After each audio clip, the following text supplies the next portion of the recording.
शांता शेळके यांचं हे नक्षत्र चित्र नावाचं पुस्तक.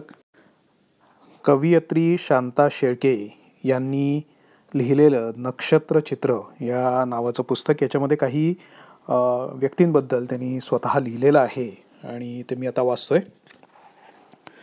आम्ही तेव्हा मुंबईला दादर बीबी स्टेशनच्या समोरच्या एका चाळीमध्ये राहत होतो. तिथून जवळच कोहिनूर सिनेमासमोर असलेल्या मेहता बिल्डिंगमध्ये दुसऱ्या की तिसऱ्या मजल्यावर वपू काळे यांचं बिराड होतं.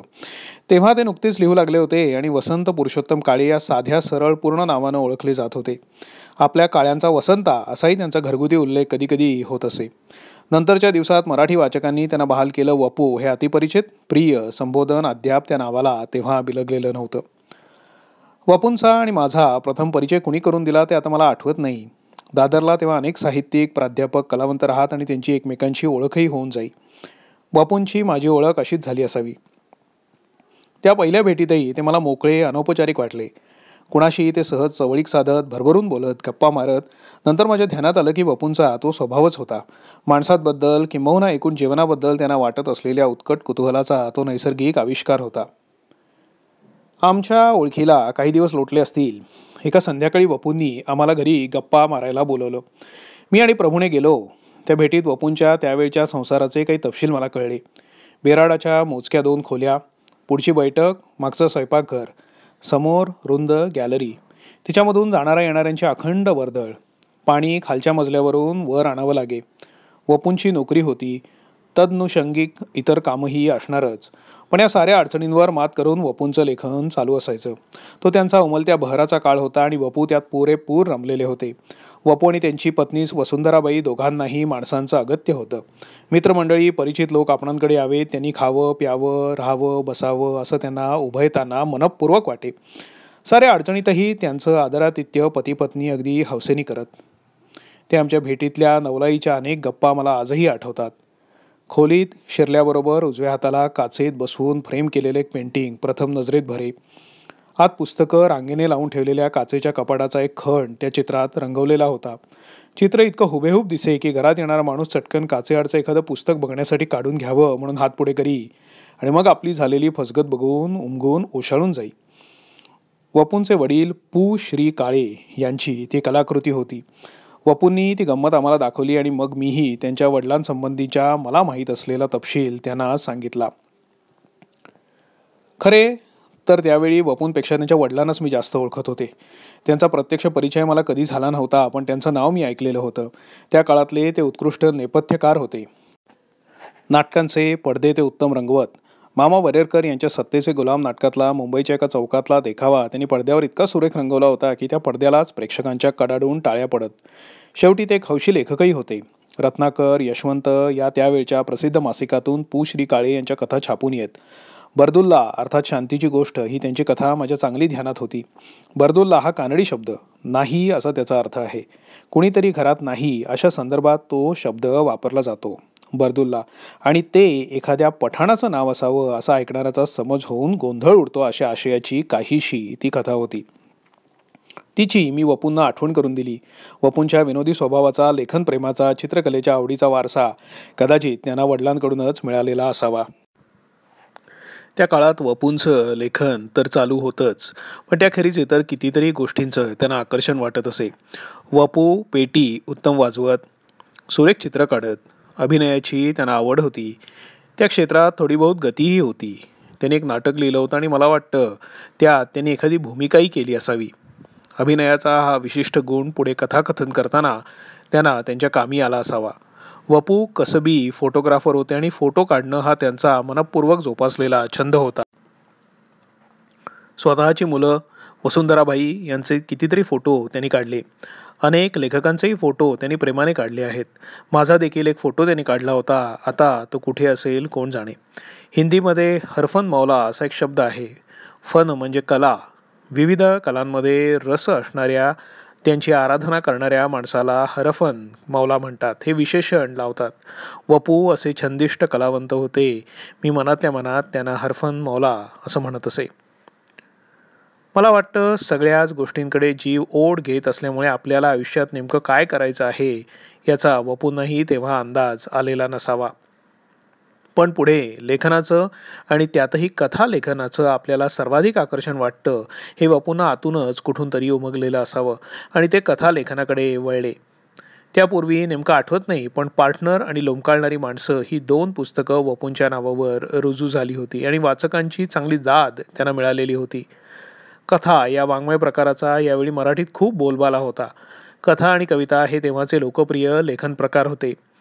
गंगाधर गाडगीळ यांची नवकथा नुकतीच अवतीर्ण झाली होती आणि घटनाप्रधान, सांकेतिक, भावुकपणानं वाचकांच्या काळजाला हात घालणाऱ्या कथांची जुनी परंपरा मोडून घट्टांऐवजी माणसाच्या मनातील सुसंगत विसंगत अंतस्थ कल्लोळाला शब्दरूप देणाऱ्या नव्या वळणाच्या कथेचा गाडगीळ वाचकांना परिचय करून देत होते.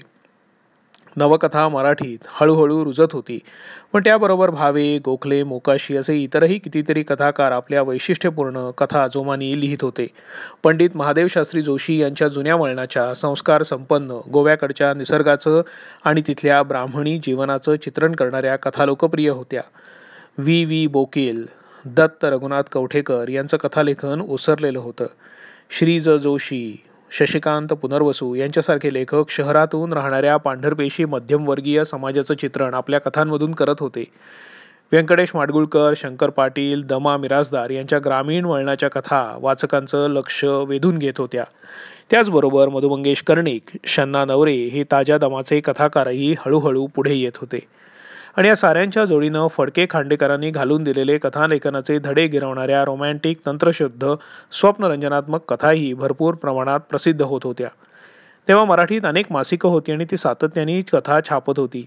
त्याबरोबर दरवर्षी विपुल प्रमाणात प्रसिद्ध होणारे दिवाळी अंक तर कथांचे घसघशीत माप वाचकांच्या पदरात टाकत होते.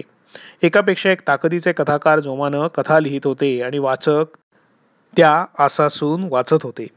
या नामवंत प्रस्थापितांच्या गर्दीत आपण कथा लिहून त्या लोकप्रिय करणं, कथाकार म्हणून आपली स्वतंत्र ओळख, आयडेंटिटी निर्माण करणं हे खरं तर त्या काळात एक अवघड आव्हान होतं.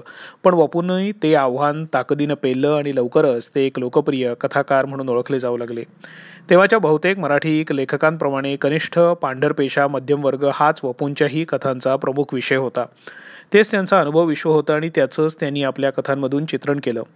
युद्धोत्तर परिस्थितीमुळे त्या वर्गाला लागणारी महागाईची झळ, एकत्र कुटुंबातून जुन्या नव्यांमध्ये होणारे संघर्ष, नोकरी करणारे आणि त्याबरोबर प्रपंच सांभाळणाऱ्या स्त्रियांची होणारी ओढाताण, प्रौढ कुमारिकांची घुसमट, कारकुनी पेशातल्या बहुसंख्य तरुणांचे अभावग्रस्त जीवन, वैवाहिक संबंधातले ताणतणाव हे वपूंच्या कथांचे विषय बनले. मात्र या कथा कधी वैफल्यग्रस्त किंवा शून्यवादी झाल्या नाहीत. मध्यम वर्गाच्या अनेक अडचणींबरोबर त्यांची चिवट जीवनासक्तीही वपूंनी रंगवली. या वृक्ष जीवनात येणारे नर्म विनोदाचे आनंदाचे क्षणही त्यांनी चित्रित केले. पुन्हा हे सारे वपू इतक्या सहजपणे करीत राहिले की ते सहजपण वाचकांना आतूनही जाणवत गेलं. आपले अनुभव आपल्याच भाषेतून मांडणारा हा लेखक बहुसंख्य वाचकांना आपला वाटू लागल्यास त्यात काही नवल नव्हतं. याच सुमाराला किंवा कदाचित थोडं आगेमागे असेल, वपू कथाकथन करू लागले आणि त्यांच्या साहित्यिक जीवनात एक नवीन पर्व सुरू झालं.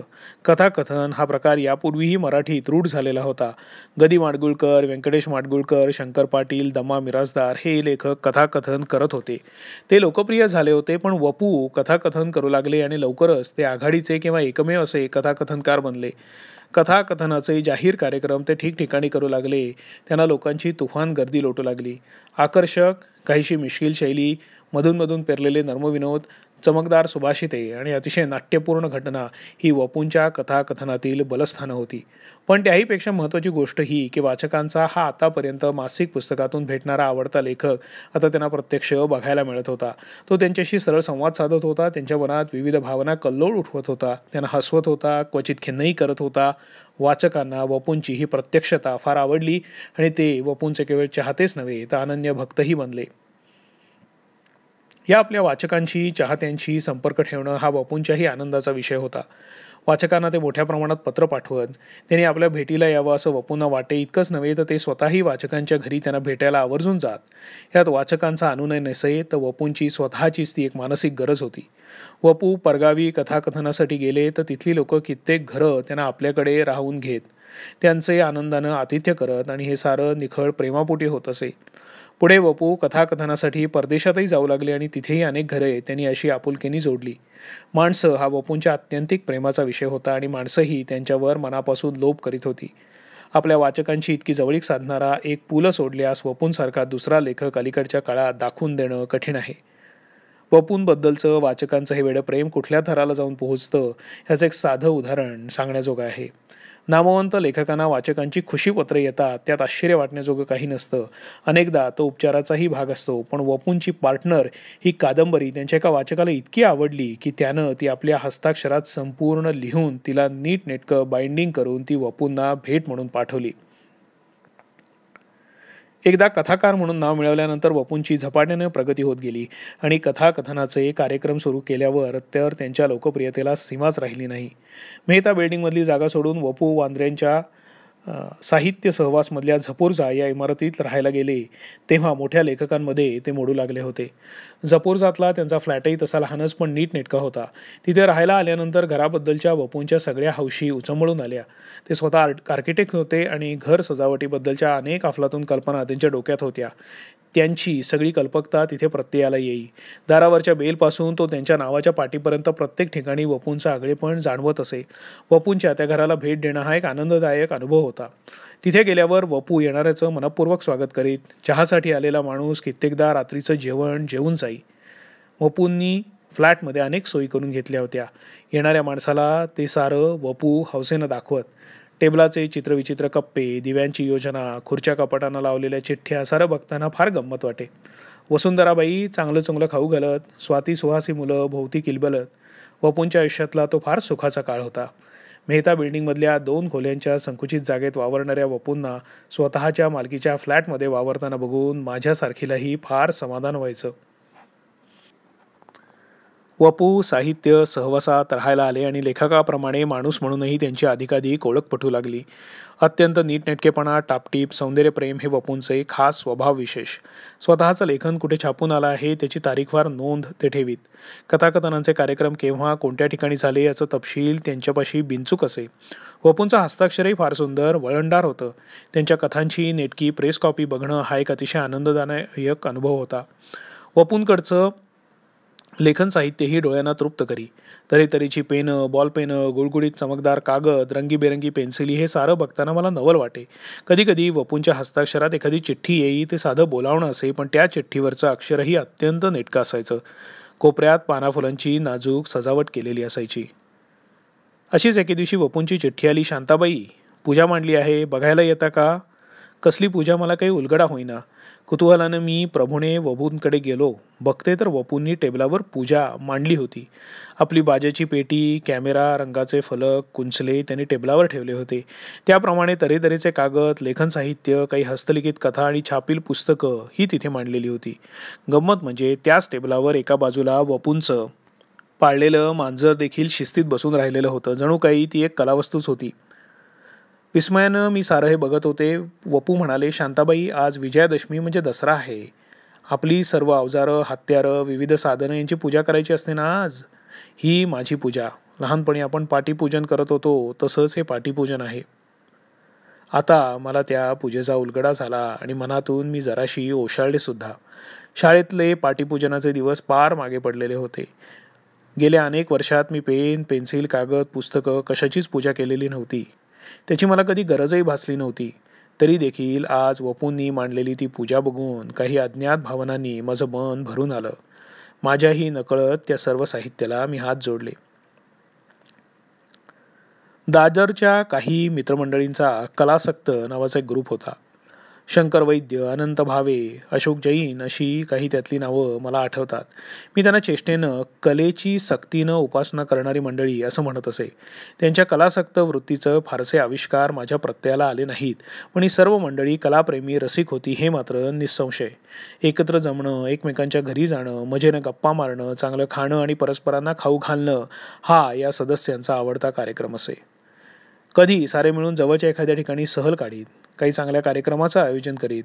वपू या कलासक्त ग्रुपचे एक अतिशय हौशी आणि उत्साही असे सदस्य होते. माझा तोच चंद्रमा हा गीतसंग्रह तेव्हा नुकताच बाजारात आला होता. त्याचं जाहीर प्रकाशन करायचा बेत या मंडळीने आखला आणि माझा विरोध मनावर न घेता एका कोजागिरी पौर्णिमेला रात्रीच्या वेळी तो समारंभ साजराही केला. मुंबईतल्याच एका ठिकाणी एका तलावाजवळ हा कार्यक्रम झाला. भेळ, चिवडा, कॉफी, मसाल्याचं दूध आणि भरीला मनसोक्त गप्पा, हसणं, खिदळणं असं कार्यक्रमाचं एकंदर स्वरूप होतं आणि त्यासाठी सुधीर फडके, हृदयनाथ मंगेशकर, यशवंत देव असे बुजुर्ग संगीतकार आवर्जून उपस्थित राहिलेले होते. अर्थात याचं श्रेय माझ्यापेक्षा या कलासक्त मंडळींच्या उत्साहालाच द्यायला हवं. माझ्या आयुष्यातील माझ्या पुस्तकाच्या प्रकाशनाचा तो एकमेव कार्यक्रम, तो साजरा करण्यात वपूंचा वाटा फार मोठा होता. या प्रकाशनावरून आठवण झाली. वपूंच्या 25व्या कथासंग्रहाचं प्रकाशन त्यांनी माझ्या हातून करून घेतलं होतं. त्यांच्या एखाद्या कार्यक्रमाला निवेदक म्हणूनही मी हजेरी लावलेली असेन. मला असल्या जाहीर कार्यक्रमांची निदान तेव्हा तरी इतकी सवय नव्हती, हौसही नव्हती, पण वपूंनी आग्रह केला तर त्यांचा शब्द मोडणं माझ्या जीवावर येई. वपूंना असल्या उत्सवी गोष्टींमध्ये फार रस. आपल्या एका कथासंग्रहाचं प्रकाशन तर त्यांनी विमानात केलं होतं. मी वपूंच्या निकटवर्ती वर्तुळातली नव्हते, तरीही त्यांच्या मनात माझ्याविषयी एक आपुलकीची भावना होती. साहित्य सहवासातल्या आमच्या घरी कधी कधी ते गप्पा मारायला येत. एखादी कथा वाचून दाखवत, कधी एखाद्या कथेबद्दल चर्चाही करीत. लेखक म्हणून जाणीवपूर्वक काही वाचन करावं, व्यासंग वाढवावा, इंग्रजी क्लासिक्सचं परिशीलन करावं असं वपूंच्या मनात कधी येत असेल असं मला वाटत नाही.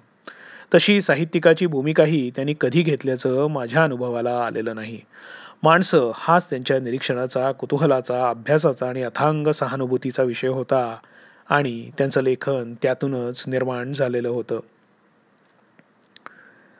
वपू माणसं फार चांगली पाहात आणि त्यांच्या गुणदोषांपलीकडे जाऊन त्यांच्यावर प्रेम करत. वपूंचा आणखी एक मोठा गुण म्हणजे त्यांचा निर्मल निर्मत्सरी स्वभाव. कोणाचा हेवा द्वेष करणं, कोणाबद्दल कुत्सितपणे बोलणं हे मी तरी त्यांच्या बाबतीत कधी पाहिल्याचं मला आठवत नाही. शासकीय पारितोषिकं, मानसन्मान वपूंच्या वाट्याला आले नाहीत. मान्यवर समीक्षकांनी त्यांच्या कथांचा, त्यांच्या लोकप्रियतेचा कधी गंभीरपणे विचार केला नाही. त्यांच्या कथासंग्रहाची परीक्षणही फारशी वाचलेली मला आठवत नाहीत. चांगले नामवंत लेखक देखील अशा बाबतीत किती हळवे असतात. मानसन्मान, सत्कार, पारितोषिके यांची त्यांना केवढी अनावर भूक असते हे मी पाहिलेलं आहे. या पार्श्वभूमीवर वपूंचं हे स्वभाव सहज निर्भरपण मला फार विलोभनीय वाटे. इतरांना दाद देण्यात त्यांनी कधी कुचराई केली असेल हे मला आठवत नाही. त्यांच्या पद्धतीनं ते लिहित राहिले, त्यांचा आनंद त्यांनी घेतला आणि इतरांनाही दिला. वपूंचे त्यावेळचं आयुष्य खरोखर दृष्ट लागावी असं होतं. तशी दृष्टच त्यांना लागली. वसुंधराबाईंचं दुखणं सुरू झालं आणि हा हा म्हणता त्यानं गंभीर स्वरूप धारण केलं. या आजारात वपूंनी त्यांची जी शुश्रूषा केली त्याला तोड नाही. पण तेव्हापासून वपूंचा निश्चिंत, आनंदी, मित्रमंडळीत रमणारा आणि एकंदरच जीवनाचा आस्वाद भरभरून घेणारा असा जो स्वभाव होता तो हळूहळू बदलू लागला. आयुष्याचे प्रसन्न रूपच त्यांनी आत्तापर्यंत पाहिलं होतं. सुरुवातीच्या काळात आर्थिक अडचणी काही प्रमाणात होत्या, पण त्यांनी वपूंना कधीच त्रास दिला नाही. आता मात्र जीवनाची शोकात्मता त्यांनी प्रथमच आणि तीही फार अनपेक्षितपणे प्रत्ययाला आली. मुलं मोठी होत होती, त्यांचं म्हणून काही प्रश्न उद्भवित होते. आतापर्यंत सर्वस्वाने त्यांना साथ देणारी, त्यांच्या आयुष्यात आनंदाने सहभागी होणारी पत्नी आता दुस्साध्य आजाराने अंथरुणाला खिळलेली होती. आणि त्या आजाराचं स्वरूप असं अवघड होतं की त्या योगे पती पत्नीचा मानसिक संवाद तुटलेला होता. वपू तेव्हाही बाहेरची कामं करत होते. त्यांची पुस्तकं एका पाठोपाठ निघत होती. कथाकथनाचे कार्यक्रमही होत होते, पण आतून मात्र ते प्रयासाने स्वतःला सावरत होते. याच सुमाराला माझी मुंबई सुटली. मी पुण्याला कायमची राहण्यासाठी आले. मुंबईच्या अनेक मित्रमंडळींप्रमाणे वपूंच्या भेटीगाठी दुर्मिळ झाल्या, तरीही अधूनमधून कधी पुण्याला त्यांचं येणं झालं तर ते आमच्या दोघांच्या स्नेहातल्या स्मिता शेवडे यांच्याकडे आमच्या भेटी होत. भेटींचा योग वपू जुळवून आणत. अशी स्मिताकडे झालेली एक भेट मला आठवते. त्यावेळी सिंधुताई सपकाळही आल्या होत्या आणि वपूंनी बाईंच्या जीवनाची, समाजकार्याची भरभरून स्तुती केली होती. पुण्यातील तरुण कवी मंडळी, गझल गायक तिथे उपस्थित होते. आम्ही आमच्या कविता वाचल्या, गप्पा मारल्या. पूर्वीचे वपू भेटल्याचा थोडासा प्रत्यय मला त्या भेटीमध्ये आला. पुढच्या घटना सर्व परिचित, हृदयद्रावक आहेत. वसुंधराबाईंचं निधन झालं. वपू पोरके एकाकी बनले. त्यातच वाढत्या वयानं आता आपला परिणाम दाखवायला सुरुवात केलेली. Blood pressure, diabetes, heart trouble अशा तालेवार दुखण्यांची वपूंना सामना करावा लागला. त्यांची कथाकथनं चालू होती. लेखन ते पूर्वीसारखेच करत होते. पुस्तकं निघत होती, खपत होती. पण वपू पूर्वीचे राहिलेले नव्हते. त्यांच्यात सूक्ष्म बदल होत होते. पूर्वीचे वपू जीवनात पूर्णपणे रमलेले, जीवनाचा भरभरून आस्वाद घेणारे. आता ते ज्ञानेश्वरी, जे कृष्णमूर्ती वाचू लागलेले. ओशो, रजनीश यांची प्रवचनं, कॅसेट ऐकण्यात रस घेऊ लागलेले. त्यांच्या लेखनातही कधी नव्हे ते मरणाचे, मरणोत्तर विचाराचे उल्लेख येऊ लागलेले. ही चिन्ह काही वेगळं सुचवत होती का? वपूंच्या आजाराच्या बातम्या दुरून दुरून कानावर येत होत्या. मन सरकत होतं आणि त्यातही त्यांच्या कार्यक्रमाचे वृत्तांत वर्तमानपत्रातून मी वाचत होते. वपूंची शेवटची भेट 3-4 महिन्यांपूर्वीच पुन्हा स्मिताकडेच झाली. गेली काही वर्ष वपू सारखे माझ्या मुलाखतीचं मला स्मरण करून देत होते. त्यांना माझी विस्तृत मुलाखत घ्यायची होती आणि माझ्यावर लेख लिहायचा होता. मला मुलाखतीचं फारसं औत्सुक्य नव्हतं, पण वपू त्यानिमित्तानं भेटले, गप्पा झाल्या तर मात्र मला हव्या होत्या. म्हणून स्मितानी बोलून घेताच मी तिच्याकडे गेले. वपू भेटले आणि बऱ्याच दिवसांनी मी त्यांच्याशी खूप भरपूर गप्पा मारल्या. अनेक जुन्या आठवणींची उजळणी झाली. वपूंना पुन्हा खळखळून हसताना मी पाहिलं. बरं वाटलं. प्रकृतीनं मात्र ते फार खचलेले दिसले. मी वडीलधारेपणाने जरा त्यांना रागावून बोलले. प्रकृतीची काळजी घ्यायला सांगितलं. लेखनाचे आणि इतर व्याप कमी करा अशीही सूचना त्यांना दिली. संध्याकाळी आम्ही स्मिताकडे जेवलो आणि मी त्यांचा निरोप घेऊन घरी परतले. त्यानंतर केव्हा तरी मंगेश तेंडुलकर यांनी पुण्यातच वपूंच्या घेतलेल्या विस्तृत मुलाखतीचा वृत्तांत वाचला. त्यावेळी वपू फार प्रसन्न होते असं त्या वृत्तांतावरून वाटलं. आणि नंतर बातमी आली ती त्यांच्या निधनाचीच. वपू गेल्याचं कळलं आणि त्यांच्या दीर्घकालीन स्नेहातले अनेक तपशील मनात जागे झाले. वपू आपली पुस्तकं हौसेनं मला भेट देत. साहित्य सहवासमध्ये राहत होते तेव्हा त्यांची अनेक पुस्तकं त्यांनी आपल्या वैशिष्ट्यपूर्ण सहीनं करून मला दिली होती. पण वपूंची लोकप्रियता इतकी की ती सारी पुस्तकं कुणी ना कुणी वाचायला माझ्याकडून नेली आणि आज माझ्या संग्रही त्यांचं एकही पुस्तक नाही. छोट्या छोट्या सुंदर गोष्टी, कलावस्तू इतरांना भेट म्हणून देणं हा वपूंचा एक आवडता छंद होता. अशी त्यांनी दिलेली कट ग्लाससारखी दिसणारी 3 प्लास्टिकची भांडी माझ्याकडे कित्येक वर्ष मी जपून ठेवली होती. वपूंची मुलं त्यांना बापू म्हणून हाक मारत. मला ते वपू असं ऐकायला येई. एकदा मी त्यांना म्हटलं, हे काय स्वाती, सुहास, तुम्हीही तुमच्या वडिलांना वपू असं म्हणता? त्यावर वपूंना खूप हसू आलं आणि त्यांनी माझ्या गैरसमजाचा उलगडा केला. अशा किती किती आठवणी, भेटीचे किती प्रसंग, किती गप्पा, किती विनोद आणि कोट्या. वपूंचं सारं जीवन, त्यांचं लेखन, त्यांना मिळालेलं वाचकांचं प्रेम याचा मी विचार करते आणि वाङ्मयीन यश आणि अपयश यांचा नेमका परस्पर संबंध काय असतो असा मला प्रश्न पडतो. त्याबरोबरच ज्याला आपण यश म्हणतो त्याचा तरी कितपत भरवसा बाळगावा याबद्दल मन साशंक होतं. एकूणच वाङ्मयीन समीक्षा, विद्वानांनी केलेलं मूल्यमापन केवळ रंजकता आणि सर्जनशीलता, कला यांच्यामध्ये काही गूढ नातं असतं का? असल्यास त्याचं नेमकं स्वरूप काय याविषयी अनेक प्रश्न समोर उभे राहतात. ते काहीही असो, आज मात्र आपल्या परिचयातला एक प्रसन्न, दिलदार माणूस गेल्याची खंत मनाला जाणवत राहते आणि वृत्ती विषण्ण होतात.